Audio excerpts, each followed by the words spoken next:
ഇന്നിപ്പം ഒരു സൈഹണ്ട് എന്നുള്ള പേരിൽ നമ്മളൊരു കേരള വ്യാപകമായിട്ട് ഒരു സൈബർ ഓപ്പറേഷൻ നടത്തിയിട്ടുണ്ട്.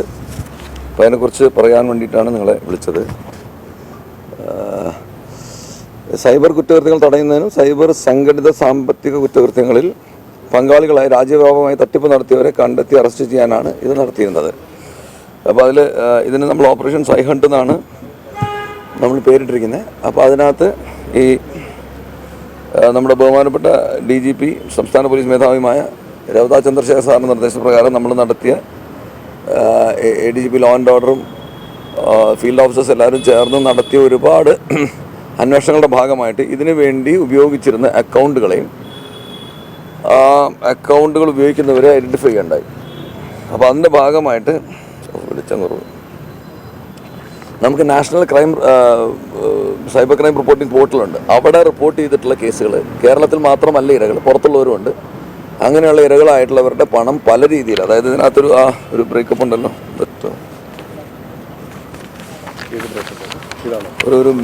ഒരു വെൻ ഡയഗ്രം ഉണ്ടായിരുന്നു.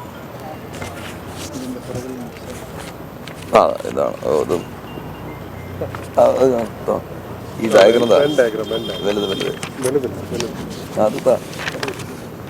അപ്പോൾ അതായത് 34.6%, 8% ഓൺലൈൻ ട്രേഡിംഗ് ആണ്. ഓൺലൈൻ ട്രേഡിങ്ങിന് അതിൽ ക്രിപ്റ്റോ കറൻസി എന്നൊക്കെ പറഞ്ഞ ആൾക്കാരെ പറ്റിക്കുന്നത്, USDT തുടങ്ങിയിട്ടുള്ള കുറേ ക്രിപ്റ്റോ കറൻസികൾ ട്രേഡ് ചെയ്യാമെന്ന് പറഞ്ഞ് പറ്റിക്കുന്നത്, അഡ്വർടൈസ്മെൻറ്റ് കൊടുത്തത് പറ്റിക്കുന്നത് 2%, ഐഡൻറ്റിറ്റി തെഫ്റ്റ്, ലോൺ സ്കാം 6.2%, പിന്നെ ഇൻവെസ്റ്റ്മെൻറ്റ് എന്ന് പറഞ്ഞിട്ട് 6.5%, അഗൈൻ ജോലി കൊടുക്കാമെന്ന് പറഞ്ഞിട്ട് പിന്നെ അപ്പം അങ്ങനെ പല രീതിയിലുള്ള വഞ്ചന അതിനകത്ത്. പിന്നെ ഇരകൾ കേരളത്തിൽ നിന്ന് മാത്രമല്ലെങ്കിലും ഈ ഇതിനകത്ത് പ്രതികളായിട്ടുള്ളവർ കേരളത്തിൽ നിന്നുള്ളവരാണ് കൂടുതലും. അപ്പോൾ അതിനകത്ത് കേരളത്തിലല്ലാത്തവർ ഇവരുടെ കൂട്ടുപ്രതികളായിട്ട് ഈ കേസുകളുണ്ട്. അപ്പോൾ നമ്മളിപ്പോൾ മൊത്തം 382 FIRകൾ എടുക്കേണ്ടായി. ഇതിന് വേണ്ടിയിട്ട് 263 അറസ്റ്റ് നടത്തേണ്ടായി, 125 നോട്ടീസ് ഇഷ്യൂ ഉണ്ടായി. അപ്പോൾ അതായത് ഇത് വളരെ വളരെ പ്രകടമായിട്ട്, ഇപ്പം ഇതിനെ വളരെ സിമ്പിളായിട്ട് പറഞ്ഞു കഴിഞ്ഞാൽ, ഇന്നലെ വരെ ഒരു ട്രാൻസാക്ഷൻ ഇല്ലാത്തൊരു അക്കൗണ്ടിൽ ഇന്ന് രാവിലെ ഒരു 5 ലക്ഷം രൂപയുടെ വിഡ്രോവൽ വരികയാണ്. പെട്ടെന്ന് കയറുന്നു, നാളെ ആകുമ്പോൾ വിഡ്രോ ചെയ്യുന്നത് ആർക്കെങ്കിലും കൊടുക്കുന്നു. അപ്പോൾ ഇങ്ങനെ സംശയകരമായിട്ടുള്ള അക്കൗണ്ട്സും അങ്ങനെയുള്ള നമ്മളതിന് മ്യൂൾ അക്കൗണ്ട്സ് എന്ന് പറയും. ഇതിന് വേണ്ടിയിട്ട് ഉപയോഗിക്കുന്ന മ്യൂൾ അക്കൗണ്ട്സിനെ കേന്ദ്രീകരിച്ച് നമ്മൾ നടത്തിയ പ്രാഥമിക അന്വേഷണത്തിൻ്റെ ഭാഗമായിട്ടാണ് ഇത്രയും നമുക്ക് ഐഡൻറ്റിഫൈ ചെയ്യാൻ പറ്റിയിട്ടുള്ളത്. അപ്പോൾ അതിനകത്ത് ഈ നാഷണൽ സൈബർ ക്രൈം പോർട്ടലിൽ നിന്ന് നമുക്ക് ലഭിച്ച വിവരങ്ങൾ ഞാനതൊന്ന് ആദ്യം പറയാം. ഇവർ ചെക്കുകൾ ഉപയോഗിച്ചിട്ട് വിഡ്രോ ചെയ്തവരുണ്ട്, ATM വിഡ്രോ ചെയ്തവരുണ്ട്, പല രീതിയിൽ വിഡ്രോ ചെയ്തിട്ടുണ്ട്. 2683 പേരെയും ചെക്ക് വഴി വിഡ്രോ ചെയ്ത് 361 ATM വിഡ്രോവൽസും അക്കൗണ്ടുകൾ വാടകയ്ക്ക് നൽകിയ 665 പേരുടെയും വിവരങ്ങൾ നാഷണൽ സൈബർ ക്രൈം റിപ്പോർട്ടിംഗ് പോർട്ടലിൽ നിന്നും ലഭ്യമായത് വിശദമായി പരിശോധിച്ച് അതിനെ ഒബ്സർവ് ചെയ്തതിന് ശേഷമാണ് നമ്മൾ ഈ ആക്ഷന് വേണ്ടി തീരുമാനിച്ചത്. ഇപ്പം നിലവിൽ അതുകൊണ്ട് ഇപ്പോൾ ഇത്രയും പേരെ നമ്മൾ നിരീക്ഷിച്ചതിൻ്റെ ഭാഗമായിട്ട് നമുക്ക് 382 കേസുകൾ രജിസ്റ്റർ ചെയ്തു, 263 അറസ്റ്റുകൾ നടന്നു. 125 പേരുടെ കാര്യത്തിൽ അവർ പറഞ്ഞതൊന്നും കൂടെ വെരിഫൈ ചെയ്തിട്ട് വേണം, അവരുടെ ബോണഫൈഡ്സ് എന്നുള്ളത് കൊണ്ട് 125 പേരെ നോട്ടീസ് കൊടുത്ത് നിരീക്ഷണത്തിൽ നിർത്തിയിരിക്കുകയാണ്. അപ്പോൾ ഇതാണ് ഇതിനെക്കുറിച്ച് പ്രാഥമികമായി പറയാനുള്ളത്. ഇതിൻ്റെ കണ്ണികൾ ഇവിടെ മാത്രമായിരിക്കും എന്നല്ല ഇതിനർത്ഥം. വിദേശത്ത് തന്നെ നമുക്ക് ഇങ്ങനെ കണ്ണികളുള്ളതിനെക്കുറിച്ച് സംശയമുണ്ട്, ബോധ്യമുണ്ട്. അപ്പോൾ നിങ്ങൾ നേരത്തെ അറിഞ്ഞാണ് കംബോഡിയൊക്കെ ബേസ്ഡ് ആയിട്ട് ഇങ്ങനെ നടക്കുന്ന സ്കാംസിനെ കുറിച്ച്. അപ്പോൾ അതെല്ലാം കൂടെ ചേർത്ത് പിടിച്ചുകൊണ്ട് ഈ കേസുകളെ അറസ്റ്റ് ചെയ്യും. വേണമെങ്കിൽ ഈ കേസിൽ നിന്ന് ഉരുത്തിരിയുന്ന മറ്റ് കേസുകളുണ്ടെങ്കിൽ അതും ഇനി തുറന്ന് അപ്പോൾ ഒരു വ്യാപകമായിട്ടുള്ള സൈബർ ഓപ്പറേഷനാണ് ഇന്ന് നടന്നിരിക്കുന്നത്.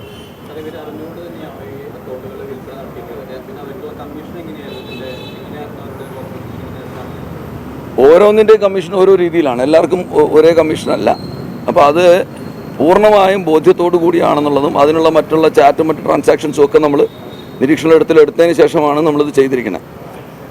പിന്നെ വളരെ വളരെ വ്യക്തമാണ്, അതായത് ഞാൻ പറഞ്ഞില്ലേ, ഒരു ആക്ഷനും ഇല്ലാത്ത ഒരു അക്കൗണ്ട്, കൊല്ലങ്ങളായിട്ടൊരു നടപടി ഇല്ലാത്തൊരു അക്കൗണ്ട്, ചിലപ്പോൾ പുതിയ അക്കൗണ്ടായിരിക്കും. അപ്പോൾ അതിന് വേണ്ടിയിട്ട് അതിനുശേഷം ഇമ്മീഡിയറ്റ് ആയിട്ട് കുറച്ച് ട്രാൻസാക്ഷൻ, പിന്നീട് അത് ഹെവി വിഡ്രോവൽ, പിന്നെ ഒന്നുമില്ല വീണ്ടും. അപ്പോൾ ഇങ്ങനെയുള്ള സാധനങ്ങളെയാണ് നമ്മൾ നിരീക്ഷിച്ചത്. ഇങ്ങനെയുള്ളത് നിരീക്ഷണത്തിലാക്കാൻ വേണ്ടിയിട്ടുള്ള നിർദ്ദേശം നാഷണൽ സൈബർ ക്രൈം പോർട്ടലിൽ നിന്ന് വന്നിട്ടുള്ളതുണ്ട്. നമ്മളത് വളരെ ആക്റ്റീവായിട്ട് അത് പെർസ്യൂ ചെയ്തു എന്നുള്ളതാണ് നമ്മുടെ ഇക്കാര്യത്തിൽ നമുക്ക് വിജയകരമായിട്ട് പറയാനുള്ളത്. എല്ലാവർക്കും പോകുന്നതാണ്, എല്ലാ സംസ്ഥാനങ്ങൾക്കും പോകുന്നതാണ്. പക്ഷെ നമ്മളിവിടെ വളരെ ആക്റ്റീവായിട്ട് പെർസ്യൂ ചെയ്തിട്ട് ബഹുമാനപ്പെട്ട പോലീസ് ചീഫിൻ്റെ നിർദ്ദേശപ്രകാരം ADGP ലോ ആൻഡ് ഓർഡറും മറ്റ് ഈ ഇരിക്കുന്ന എല്ലാ ഉദ്യോഗസ്ഥരും വളരെ കൂട്ടായൊരു പ്രവർത്തനമായിരുന്നു. അപ്പോൾ അതിൻ്റെ ഭാഗമായിട്ടാണ് ഇത്ര ഐഡൻറ്റിഫൈ ചെയ്യാനും ഒറ്റ ദിവസം കൊണ്ട് നമുക്ക് ഇത്രയും ഇനിയും ഉണ്ട് എന്നാണ് നമ്മൾ മനസ്സിലാക്കുന്നത്. അപ്പോൾ ഈ പ്രധാന പ്രശ്നം എന്ന് പറയുന്നത് വിദ്യാർത്ഥികളും ഒപ്പം തന്നെ യുവാക്കളുമായിട്ട് അവരാണ് ഈ മ്യൂൾ അക്കൗണ്ടിന് അടിമകളായി പോകുന്നത്, അല്ലെങ്കിൽ അതിലേക്ക് പോയി പെട്ടുപോകുന്നത്. അപ്പോൾ ഈ 15,000 രൂപ 5,000 രൂപ കിട്ടിയതായിരിക്കും ഈ വിദ്യാർത്ഥികളൊക്കെ അത് വീഴുന്നത്. പക്ഷേ ഇവരൊക്കെ ഇത്തരം കേസുകളിൽ പ്രതികളായിക്കൊണ്ടിരിക്കുകയും ചെയ്യുന്നു. ഇപ്പോൾ പിടിച്ചതിൽ അങ്ങനെയുണ്ടോ? അങ്ങനത്തെ ആളുകൾ പെട്ടിട്ടുണ്ട്? അതിപ്പോൾ പൂർണ്ണമായി ഇപ്പോൾ പറയാറായിട്ടില്ല. കാരണം ഈ 2000 ചില്ലാനും ആൾക്കാരെ നിരീക്ഷിച്ചതിൽ നിന്നാണ് നമുക്ക് 300. അപ്പോൾ ആരാണ് ഇപ്പം നമ്മളിപ്പോൾ കിട്ടിയ ഉടനെയുള്ള വിവരമാണ് നിങ്ങൾക്ക് തരുന്നത്. അത് ഡിസ്ട്രിക്ട് വൈസുള്ള ബ്രേക്കപ്പ് വേണമെങ്കിൽ നമുക്ക് തരാം. എന്തായാലും മൈനേഴ്സിനെ ഒന്നും അറസ്റ്റ് ചെയ്തിട്ടില്ല, ജൂനൈൽസിനെ ഒന്നും നമ്മൾ അറസ്റ്റ് ചെയ്തിട്ടില്ല.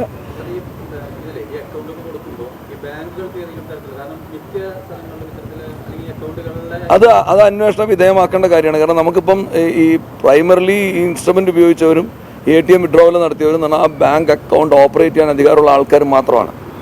അതിലിപ്പോൾ വേറെ ആൾക്കാരുടെ കണൈവൻസ് ഉണ്ടോ? ഇനി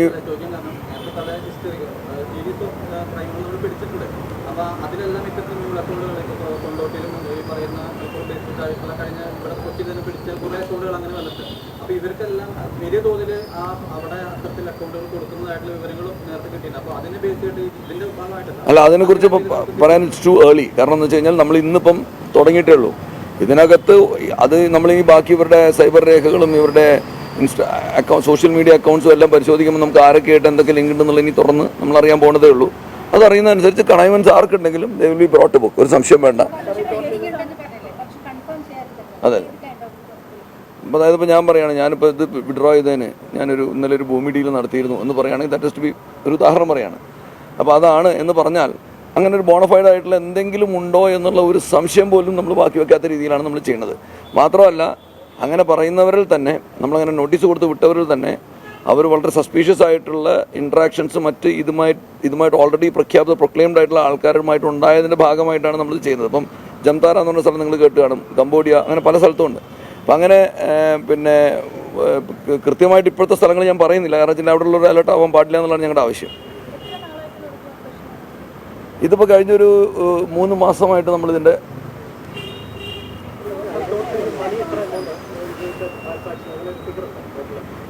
നഷ്ടപ്പെട്ടത് കോടികളാണ്. മനസ്സിലായില്ല. അത് ആക്ച്വലി നമ്മളോട് ഈ വിക്ടിംസ് പറഞ്ഞ കേസുകൾ തന്നെ അതിനേക്കാൾ കൂടുതൽ പോയിട്ടുണ്ടെന്ന് നമ്മൾ വിശ്വസിക്കുന്നത്. കാരണം വെച്ചാൽ പലർക്കും പുറത്ത് പറയാൻ പറ്റാത്ത പൈസ ഇതിൽ പോയിട്ടുണ്ടാവാൻ സാധ്യതയുണ്ട്. എന്തോ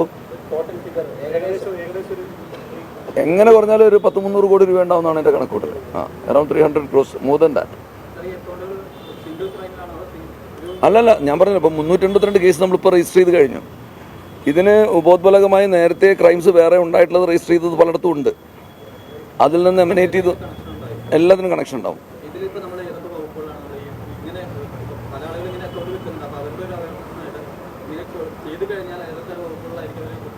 അല്ല, അവർ മിക്കവാറും എല്ലാവരും റിമാൻഡ് ആവും. കാരണം ഇത് എക്സ്റ്റോർഷനാണ്, വഞ്ചിച്ചുള്ളതാണ്, വഞ്ചനയുണ്ട്. അതുകൂടാതെ നമ്മൾ എന്താ പറയുക, പലതും പ്രോമിസ് ചെയ്ത് പലയിടത്തേയും കൊണ്ടുപോകാമെന്ന് പറഞ്ഞിട്ടുള്ള കേസുകളുണ്ട്. അതാണ് ഞാൻ പറഞ്ഞ ജോബ് സ്കാംസ് ഒക്കെ ഉള്ളത്. എന്തായാലും ജാമ്യം കിട്ടാത്ത വകുപ്പുകളാണെന്ന് മാത്രം പറയുക. കാരണം പലതരത്തിലുള്ള സ്കാംസ് ആയിട്ട് എല്ലാത്തിനെയും വകുപ്പൊന്നായിരിക്കില്ല.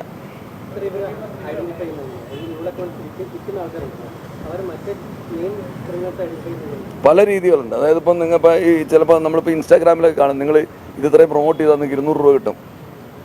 അതാണ് ഏറ്റവും ഹാംലെസ് ആയിട്ടുള്ള ഒരു എൻറ്റൈസിങ് എന്ന് പറയുന്നത്. അതായത് ഇപ്പം ഏതെങ്കിലും ഇപ്പോൾ ആരുടെയെങ്കിലും കൊട്ടേഷൻ എടുത്തിട്ടുള്ള സൈബർ ഓപ്പറേറ്റീവ്സ് ആയിരിക്കും. അവരിപ്പം നമ്മളോട് പറയും, നിങ്ങളിത് ഈ ആളുടെ ഈ പ്രൊഫൈൽ നിങ്ങൾ ബൂസ്റ്റ് ചെയ്താൽ, അല്ലെങ്കിൽ ഈ പോസ്റ്റ് നിങ്ങൾ ഇത്ര ബൂസ്റ്റ് ചെയ്താൽ, അത് നമുക്കൊരു കുറ്റകൃത്യമായിട്ട് നമുക്ക് പറയാൻ പറ്റില്ല.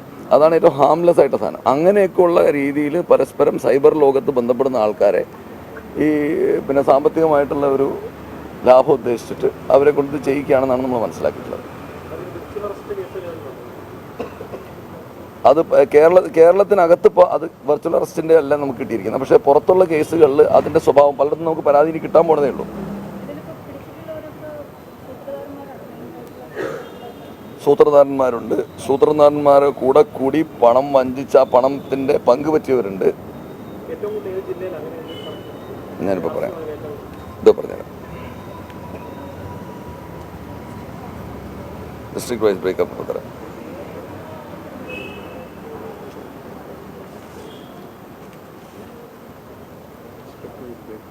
ഉണ്ടുണ്ട്.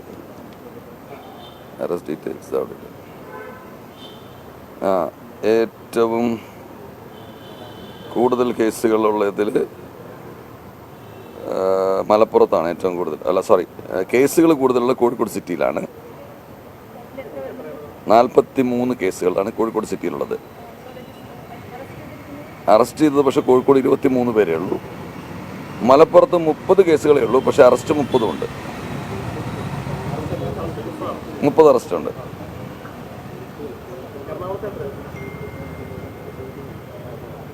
Commissioner Thiruvananthapuram city, Thrissur city, Ernakulam rural 23 case. Ernakulam സിറ്റിയിൽ 2 കേസാണ്, 3 അറസ്റ്റ്. പലപ്പോഴും മുൻപ് അറസ്റ്റ് നടന്നിട്ടുണ്ട്, പക്ഷെ ഒരിക്കലും പ്രധാന പ്രതികളിലേക്ക് എത്താൻ പറ്റുന്നില്ല എന്നുള്ള കഴിഞ്ഞ കുറച്ച് വർഷങ്ങൾ എടുത്തു നോക്കിക്കഴിഞ്ഞാൽ പറ്റുന്നില്ല. എങ്ങനെയാണ് അത്? എന്തുകൊണ്ടാണ് ഇത്തരക്കാർ രക്ഷപ്പെട്ടത്? അങ്ങനെയല്ല. ഒന്നാമത് ഇതിനകത്ത് പ്രധാന പ്രതികളിൽ നിന്നാണ് നമ്മൾ ഇങ്ങോട്ട് തുടങ്ങിയത്. ഈ കേസിൻ്റെ പ്രത്യേകത അതാണ്. പ്രധാന പ്രതികൾ അവിടെ ഓപ്പറേറ്റ് ചെയ്യുന്ന രീതി കണ്ടിട്ട് അത് നാഷണൽ ലെവലിൽ അറിഞ്ഞതും നമ്മളല്ലാതെ അറിഞ്ഞതുമായിട്ടുള്ളതെന്നാണ് നമ്മൾ ഈ പരിപാടി തുടങ്ങിയിരിക്കുന്നത്. അവർ പിടിക്കാൻ കിട്ടുമോ ഇല്ലയോ എന്നുള്ളത് ഒരുപാട് ഫാക്ടേഴ്സിനെ ആശ്രയിച്ചിരിക്കുന്നത്. ഇപ്പോൾ വിദേശ രാജ്യങ്ങളിലുള്ള ആൾക്കാരെ കൊണ്ടുവരാനായിട്ടുള്ള കുറേ നിയമങ്ങളും നൂലാമാലകളും ഉണ്ട്. അതനുസരിച്ചുള്ള അറസ്റ്റാണ് പലപ്പോഴും നടക്കുക. അവരിലേക്ക് എത്താതിരിക്കുന്നില്ല. ഞാൻ പറഞ്ഞ മനസ്സിലായില്ല. പ്രത്യേകിച്ച് ഈ കേസുകളിൽ സാധാരണ ഈ എന്തെങ്കിലും ചെറിയ സൈബർ ഫ്രോഡ് എന്നൊക്കെ പറഞ്ഞ ആൾക്കാർ വന്ന് പരാതി പറയുന്നതിലാണ് നിങ്ങൾ ഈ പറയുന്ന പ്രശ്നം വരുന്നത്. കാരണം വെച്ചാൽ അതിനകത്ത് യഥാർത്ഥത്തിൽ ഇവിടെ നമ്മൾ കാണുന്ന ആൾക്കാർ മാത്രമായിരിക്കില്ല പ്രതികൾ. അപ്പോൾ അതിലേക്ക് ഇൻവെസ്റ്റിഗേഷൻ എത്താതിരിക്കാൻ വേണ്ടി ഇപ്പോൾ സത്യം പറഞ്ഞാൽ അവിടെ നിന്ന് ഇങ്ങോട്ടാണ് തുടങ്ങിയിരിക്കുന്നത്. നമ്മൾ ഇവിടെ വന്ന പരാതികളിൽ നിന്ന് അങ്ങോട്ട് പോവല്ല ചെയ്തിരിക്കുന്നത്. അതുകൊണ്ട് നിർബന്ധമായും നമുക്ക് ഇവർ ഐഡൻറ്റിഫൈ ചെയ്യുന്നതിൽ ബുദ്ധിമുട്ടില്ല. ഐഡൻറ്റിഫൈ ചെയ്ത് കഴിഞ്ഞു സത്യം പറഞ്ഞാൽ. എക്സാക്ട്ലി. നമ്മൾ സാധാരണഗതിയിൽ ഇങ്ങനെ ആരെങ്കിലും വഞ്ചിക്കപ്പെടുമ്പം പരാതിയുമായിട്ട് വരുന്നവരിൽ നിന്ന് കേസെടുക്കുന്ന രീതി മാറ്റിയിട്ട് പോലീസ് അങ്ങോട്ട്, അതാണ് ഈ ഓപ്പറേഷൻ്റെ ഏറ്റവും വലിയ പ്രത്യേകത. അതാണ് നമ്മൾ പ്രൊആക്റ്റീവായിട്ട് ഈ സാധനം പോയി കണ്ടുപിടിക്കുക ചെയ്ത്. ആര് പരാതി പറഞ്ഞോ ഇല്ലയോ നമ്മൾ അന്വേഷിച്ചിട്ടില്ല. അപ്പോൾ അതിനുവേണ്ടി നാഷണൽ സൈബർ ക്രൈം റിപ്പോർട്ടിംഗ് പോർട്ടലിൻ്റെ സഹായം എടുത്തു. അവിടെ വന്നിട്ടുള്ള ഇങ്ങനത്തെ എല്ലാം ഫ്ലാഗ് ചെയ്തിട്ടുള്ള എല്ലാ ഇഷ്യൂസും അത് കേസായിട്ട് അവർ പറഞ്ഞു. അതാണ് ഞാൻ പറഞ്ഞത്, ചിലത് സംസ്ഥാനത്തിന് പുറത്തുള്ളതിന് ഇനി പരാതി കിട്ടാനിരിക്കുന്നേ ഉള്ളൂ എന്ന് പറഞ്ഞതാണ്. നമ്മളിത് കണ്ടിട്ട് നിങ്ങളുടെ പൈസ പോയെന്ന് അങ്ങോട്ട് അന്വേഷിച്ച് ചെല്ലാൻ പോവുക. അപ്പോഴവർ പലപ്പോഴും അറിയാൻ പോകുന്നത് എന്നുവെച്ചാൽ അവരുടെ ആളെ പിടിച്ചു എന്നുള്ള. അവർ പൈസ പോയതവർ അറിഞ്ഞിട്ടുണ്ടാവും, പക്ഷേ എവിടെയാണെന്നുള്ള ആർക്കും അറിയില്ല. അങ്ങനെയുള്ള കേസുകളുണ്ട്. അപ്പം അതുകൊണ്ട് ഇതിനകത്ത് നമ്മൾ അറസ്റ്റ് എല്ലാവരുടെയും നടക്കുമോ ഇല്ലയോ എന്നുള്ളത് ഞാൻ പറഞ്ഞില്ല, വിദേശത്തുള്ളവരുടെയും. ഇപ്പം ഈ സൈബർ കുറ്റകൃത്യത്തിൻ്റെ ഏറ്റവും വലിയൊരു പ്രശ്നം എന്ന് പറഞ്ഞു കഴിഞ്ഞാൽ ലോകത്ത് എവിടെ ഇരുന്ന ആർക്കും എവിടെയും ഓപ്പറേറ്റ് ചെയ്യുക എന്നുള്ളതാണ്. അങ്ങനെ ഓപ്പറേറ്റ് ചെയ്യുമ്പോൾ പക്ഷേ ഇപ്പോഴും നമ്മുടെ ഈ 10 രാജ്യങ്ങൾ ചേർന്ന് ഒരു സൈബർ പ്രോട്ടോകോൾ ഇപ്പോഴും നിലവിലില്ല, അറസ്റ്റിനെ സംബന്ധിച്ചോ അന്വേഷണത്തിനെ സംബന്ധിച്ചോ. അപ്പോൾ അതിൻ്റെ പോരായ്മ നമുക്ക് അന്താരാഷ്ട്ര തലത്തിൽ ഈ സൈബർ ഓപ്പറേഷൻസിൻ്റെ കാര്യത്തിൽ കാണും. അതുപോലെ തന്നെ ഈ ക്രിപ്റ്റോ കറൻസി ഡീലിങ്സിൻ്റെ കാര്യത്തിലും ഒരുപാട് നിയമങ്ങളുടെ നൂലാമാലകളുണ്ട്. നിയമം പൂർണ്ണമായി ഇതിനെ നിരോധിച്ചിട്ടില്ല, നമ്മുടെ നാട്ടിൽ നിരോധിക്കപ്പെട്ടിട്ടില്ല. എന്നാൽ ഇത് ലീഗലാണെന്ന് കരുതുന്ന രാജ്യങ്ങൾ വേറെ ഉണ്ട്. അപ്പോൾ അവിടെ ഇരുന്നിട്ട് ഇതിനുള്ള ഓപ്പറേഷൻസ് നടത്തുകയും ആ ഓപ്പറേഷൻസ് നടത്തുന്നതിലുപരി ആ ഓപ്പറേഷൻസിൻ്റെ പേര് പറഞ്ഞിട്ട് പൈസ പറ്റിക്കുകയും ചെയ്യുക. അതാണ് യഥാർത്ഥത്തിൽ ഓപ്പറേഷൻസും നടക്കുന്നില്ല. ഇപ്പോൾ എന്താ പറയുക, സൈബർ കറൻസി അല്ലെങ്കിൽ എന്താ പറയുക ക്രിപ്റ്റോ കറൻസി മൈനിങ് ഒന്നും യഥാർത്ഥത്തിൽ നടക്കാതെ നടത്തിക്കൊണ്ടിരിക്കുകയാണെന്ന് പറഞ്ഞിട്ട് പലപ്പോഴും ചെറിയ തുകകൾ ആദ്യം കൊടുത്തിട്ട് ആൾക്കാരെ സന്തോഷിപ്പിക്കുകയും അത് കഴിഞ്ഞ് വലിയ തുകകളുടെ ഡിജിറ്റലായിട്ട് കാണിച്ചു കൊടുക്കുകയും ഒക്കെ ചെയ്യുന്ന ഒരുപാട് സ്കാംസ് ഉണ്ട് ഈ കൂട്ടത്തിൽ. അപ്പോൾ അങ്ങനെയുള്ള സ്കാംസൊക്കെ നടക്കുന്നത് പലപ്പോഴും വിദേശ രാജ്യങ്ങൾ കേന്ദ്രീകരിച്ചിട്ടാണ്. പിന്നെ നമ്മുടെ രാജ്യത്ത് തന്നെ ആരും ശ്രദ്ധിക്കാതെ കിടക്കുന്ന ചില പ്രദേശങ്ങളിലിരുന്ന് 2-3 ലാപ്ടോപ്പും സിസ്റ്റമൊക്കെ വെച്ചിട്ടാണ് അവർ ഇത് ഓപ്പറേറ്റ് ചെയ്യുന്നത്. അങ്ങനെയുള്ളതിൻ്റെ പരിമിതികൾ നമുക്കുണ്ടെങ്കിലും നമ്മൾ അവിടെ നിന്ന് ഇങ്ങോട്ട് തുടങ്ങിയതുകൊണ്ട് ഇപ്രാവശ്യം ആ ബുദ്ധിമുട്ട് നമുക്കില്ല. ഐഡൻറ്റിഫിക്കേഷൻ ഒരു പ്രോബ്ലം അല്ല, അക്യൂസ്ഡിൻ്റെ ഐഡൻറ്റിഫിക്കേഷൻ നമുക്കൊരു പ്രോബ്ലം അല്ല. അവിടെ നിന്ന് ഇങ്ങോട്ട് തുടങ്ങിയുണ്ട്. അക്യൂസ്ഡിൽ നിന്നാണ് നമ്മൾ തുടങ്ങിയിരിക്കുന്നത്.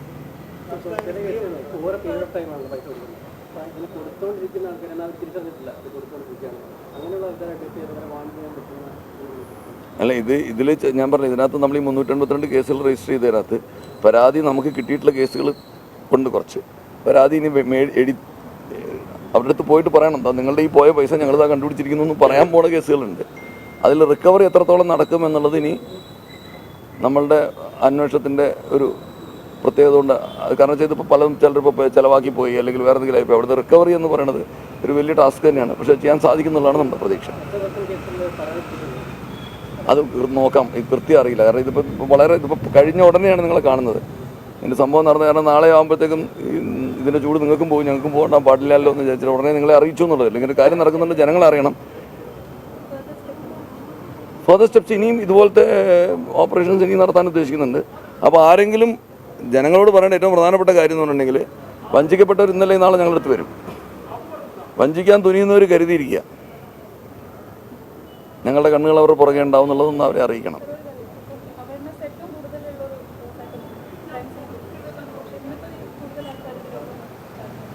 അല്ല, ഈ ധനമോഹം നമ്മളുടെ പ്രത്യേകിച്ച് മലയാളിയുടെ ഒരു ദൗർബല്യമാണ്. അപ്പം എവിടെ 5 രൂപ കൂടുതൽ കിട്ടും എന്നുള്ളൊരു അന്വേഷണം സ്വാഭാവികമായി മലയാളി ചെയ്യുന്നുണ്ട്. അപ്പോൾ ഞാൻ മലയാളികളെ കുറ്റം പറഞ്ഞതല്ല, ഞാനും മലയാളിയാണ്. പക്ഷേ അങ്ങനെ ഒരുപാട് കേസുകൾ നമുക്ക് വരുന്നുണ്ട്. ഗെയിമിംഗ് അല്ല അല്ല അത് അത് അത് ഞാൻ കണ്ടില്ല. കിട്ടിയ ലിസ്റ്റിൽ അതില്ല. ട്രേഡിംഗ് ഉണ്ട്. പിന്നെ ഞാൻ പറഞ്ഞില്ലേ, പിന്നെ ഓൺലൈൻ ജോലി വാഗ്ദാനം ചെയ്തിട്ടുള്ള പരിപാടി. ചിലത് നിങ്ങളിപ്പോഴും പരസ്യങ്ങൾ പലതും കാണാം. വീട്ടിലിരുന്ന് ഇത്ര രൂപ കിട്ടും എന്നൊക്കെ പറയുന്ന സാധനം. ഒരു കാര്യം വ്യക്തമായിട്ട് നമ്മുടെ നാട്ടുകാരെല്ലാവരും മനസ്സിലാക്കേണ്ട ഒരു കാര്യം എന്നുണ്ടെങ്കിൽ, ദർ സംതിങ് കോൾഡ് ഈസി മണി. അതായത് നമ്മുടെ RBI നോംസ് ഫിക്സ് ചെയ്തിട്ടുണ്ട്. അവരാണ് നമ്മുടെ ഫിസിക്കൽ പോളിസിയുടെയും എക്കോണമിയുടെയും കാവൽക്കാരെന്ന് പറഞ്ഞാൽ RBI ആണ്. RBI ഫിക്സ് ചെയ്തിട്ടുള്ള കുറേ സാധനങ്ങളുണ്ട്. ആ ചാനൽസിലൂടെ അല്ലാതെ ഉണ്ടാവുന്ന ഒരു പൈസയും ലീഗലല്ല. ഇന്നല്ലേ നാളെ പിടിക്കപ്പെടും.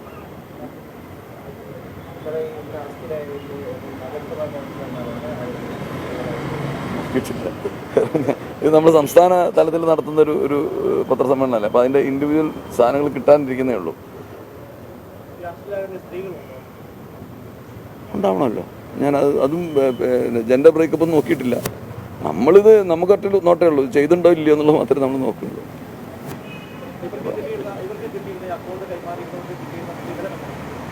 അല്ല, അത് അവർ നെഗോഷിയേറ്റ് ചെയ്യാണ് ഒരാളുടെ അടുത്ത്. ഇപ്പം അത് അവർ വളരെ കഴിവോടുകൂടി, ചിലർ നല്ല മിടുക്കന്മാർ കൂടുതൽ പൈസ മേടിച്ചിട്ടുള്ളവരുണ്ട്, കുറച്ച് പൈസ കിട്ടിയിട്ടുള്ളവരുണ്ട്. അങ്ങനെ പല രീതിയിലാണ്. ഒരിക്കലുമില്ല. അങ്ങനെയുള്ളവരാണ് ഞങ്ങൾ ഈ 125 നോട്ടീസ് കൊടുത്ത് വിട്ടിരിക്കുന്നത്. മാത്രമല്ല, ഞാൻ പറഞ്ഞല്ലോ, 2900 ചില്ലാനും ആൾക്കാരെ നമ്മൾ 3 മാസമായിട്ട് അവരുടെ ട്രാൻസാക്ഷൻസ് മുഴുവൻ നിരീക്ഷിച്ച്, അവരുടെ സ്പെൻഡിങ് ഹാബിറ്റ്സ് നിരീക്ഷിച്ച്, ഒരുപാട് നിരീക്ഷണവും കഷ്ടപ്പാടിൻ്റെ പുറകിൽ നടന്നിട്ടുണ്ട്.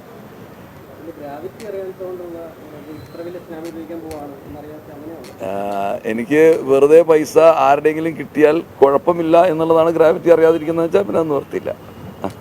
അന്യൻ്റെ പണം എന്ന് പറയണത് നമ്മൾ പറഞ്ഞില്ല, സംസ്കൃതത്തിലൊരു വാക്കുണ്ട്, അപരിഗ്രഹം. എൻ്റേതല്ലാത്തൊന്നും എൻ്റേതല്ല എന്നുള്ള ബോധ്യം നമുക്കുണ്ടാവണം.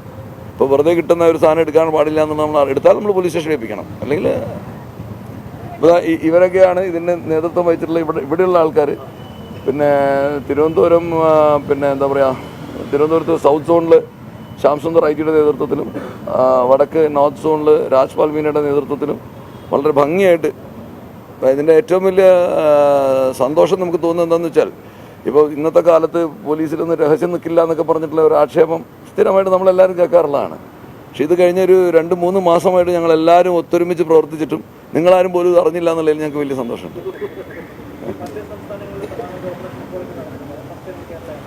വേറെ എവിടെയും നടന്നതായിട്ട് അറിവില്ല. അതാണ് ഞാൻ പറഞ്ഞത്, ഈ ഡേറ്റ അവൈലബിൾ ആവുന്നത് നമുക്ക് മാത്രമല്ല, ഈ നാഷണൽ ഡേറ്റ അവൈലബിൾ ആവുന്നത്. അതിൻ്റെ മുകളിൽ മെനക്കെട്ട് ജോലി എടുത്തിരിക്കുന്നത് ഞങ്ങളാണ് എന്നുള്ളത് നമുക്ക് പറയാൻ പറ്റും. ഞങ്ങൾക്ക് ഇതിനകത്ത് ഞാൻ പറഞ്ഞല്ലോ മാഡം, ഒറ്റ ക്രൈറ്റീരിയനേ ഉള്ളൂ. അത് whether is involve or not, he or she, ആരാണെങ്കിലും ഞങ്ങൾക്കത് വിഷയമല്ല. We are not bothered. പിന്നെ എറണാകുളത്ത് ഉള്ള സകല ഓപ്പറേഷൻസും സിറ്റിയിലുള്ള ഇദ്ദേഹവും എറണാകുളം റേഞ്ചിലുള്ളത് മുഴുവൻ നേതൃത്വം കൊടുത്ത ആൾക്കാരാണ് ഇരിക്കുന്നത്. എന്തെങ്കിലും വേണേൽ അവരോട് കൂടി ചോദിക്കാൻ നിങ്ങൾക്ക്, നിങ്ങൾ എറണാകുളത്തുകാരായതുകൊണ്ട്.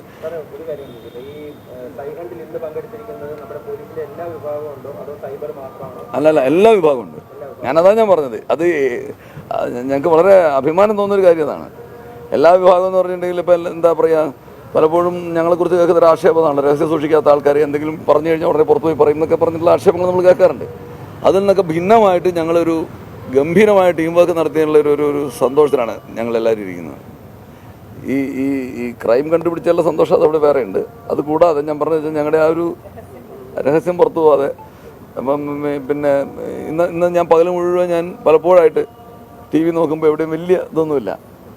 അപ്പോൾ എന്ന് പറഞ്ഞാൽ ഇന്ന് രാവിലെ തൊട്ട് വെളുപ്പാങ്കാലത്ത് തൊട്ട് ടീംസ് പോയിക്കൊണ്ടിരുന്നു. അപ്പോൾ അതിനെന്ന് പറഞ്ഞാൽ ഞങ്ങൾ ഒരു 2 ദിവസം കൊണ്ട് മൊബിലൈസ് ചെയ്താലേ പറ്റുള്ളൂ. അതിന് ഞങ്ങൾ വീഡിയോ കോൺഫറൻസസ് നടത്തിയിരുന്നു കണ്ടിന്യൂസ് ആയിട്ട്. എന്നിട്ട് പോലും ആ രഹസ്യ സ്വഭാവം സൂക്ഷിക്കാൻ സാധിച്ചു എന്ന് പറയുന്നത് വളരെ വളരെ ക്രെഡിറ്റബിൾ ആയിട്ടാണ് ഞങ്ങൾക്ക് തോന്നുന്നത്. Excellent team work and excellent leadership by our state police chief. അദ്ദേഹം പേഴ്സണലായിട്ട് താല്പര്യം. ഇന്നപ്പോൾ അദ്ദേഹം സ്ഥലത്തില്ലാത്തതുകൊണ്ടാണ് അദ്ദേഹം നിങ്ങളെ അഡ്രസ്സ് ചെയ്യാത്തത്. Is not in station. അതുകൊണ്ടാണ് എനിക്ക് ദൗത്യം വന്ന് പെട്ടത്. Thank you. എന്തെങ്കിലും പറയണ്ടോ? പിന്നെ